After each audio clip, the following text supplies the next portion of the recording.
আসসালামু আলাইকুম everyone, welcome to my YouTube channel. তো আজকে নতুন একটা রেসিপি নিয়ে চলে আসলাম, রসমালাই। তো এখানে আমি রসমালাই বানানোর জন্য 1 লিটার দুধকে ভালোভাবে নাড়াচাড়া করে বলক ওঠার সাথে সাথেই একটা লেবু স্লাইস কেটে লেবুর রসটা পুরো দিয়ে ছানা কেটে নিয়েছি। তো ছানা কাটা ভালোভাবে হয়ে গেলে দেন ছানাটাকে ভালো করে ছাঁকনির সাহায্যে নিংড়ায় নিতে হবে যতক্ষণ না পানি পুরোটাই ঝরে গেছে।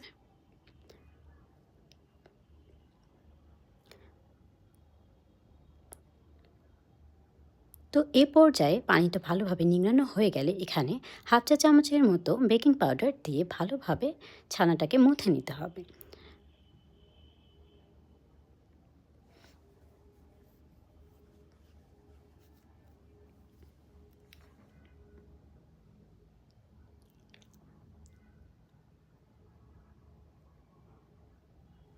ভালোভাবে মুথে নেওয়ার পরে ভালো করে গোল গোল একটা রসমালাই শেপ দিব।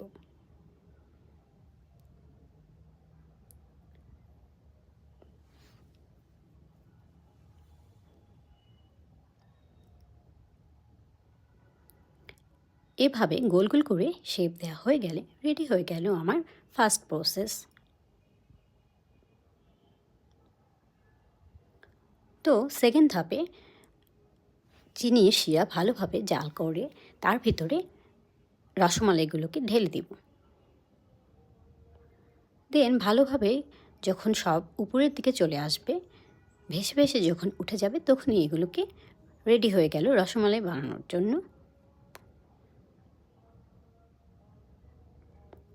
দেন থার্ড পর্যায়ে এই ধাপটাতে আবার 1 লিটারের মতো দুধ ঢেলে নিব অ্যান্ড এই ভালোভাবে ঘন করে নাড়াচাড়া করতে হবে যতক্ষণ না পর্যন্ত একটা ঘন স্ট্রাকচার আসে। দেন এখানে সুগার পরিমাণ মতো দিয়ে দিব। দেন ফ্লেভারের জন্য অ্যাড করব তেজপাতা, সাদা মশলা অ্যান্ড কিশমিশ, দারচিনি।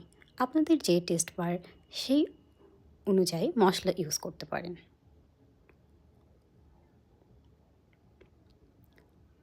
দেন কালারের জন্য সামান্য পরিমাণে জাফরান অ্যাড করে দিব।